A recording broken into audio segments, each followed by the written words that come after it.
They said it was a war between two generals, but the roots of this fire were sown over a century ago. This isn't just a battle for power in Khartoum. It's a fight for the soul of a nation that has been fractured and exploited since the age of empires.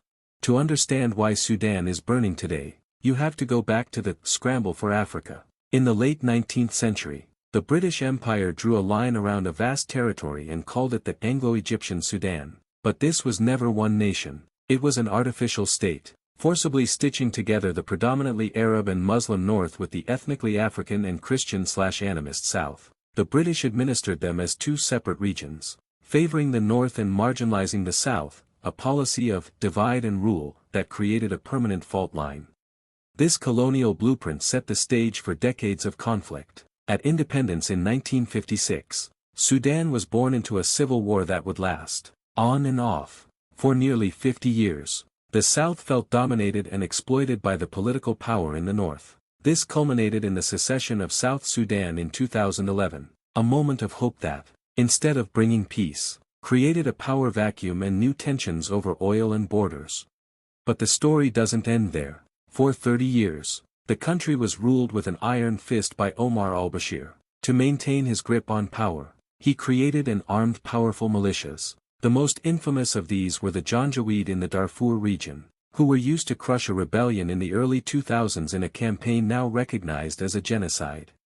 When a popular revolution overthrew al-Bashir in 2019, the people dreamed of a civilian-led democracy, but the two most powerful military entities he had created were left in place: the Sudanese Armed Forces, or SAF, led by General al-Burhan, and the Rapid Support Forces, or RSF, the rebranded Janjaweed, led by General Hemedti.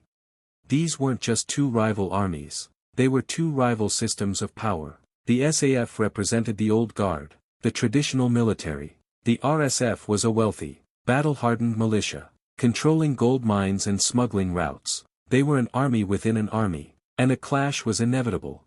In April 2023, over a dispute about integrating their forces, the partnership shattered. The SAF and RSF turned their guns on each other, and the streets of Khartoum became a battlefield. The very forces created to control the people were now destroying the nation to control it.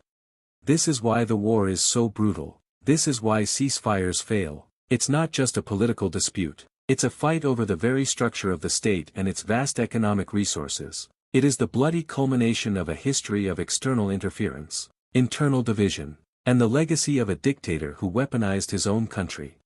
The story of Sudan is a warning from history. It shows how the arbitrary lines drawn by empires can become the battle lines of the future. It shows how the tools of dictatorship can outlive the dictator. And it shows that true peace cannot be brokered between generals until the deep, historical wounds of a nation are finally addressed.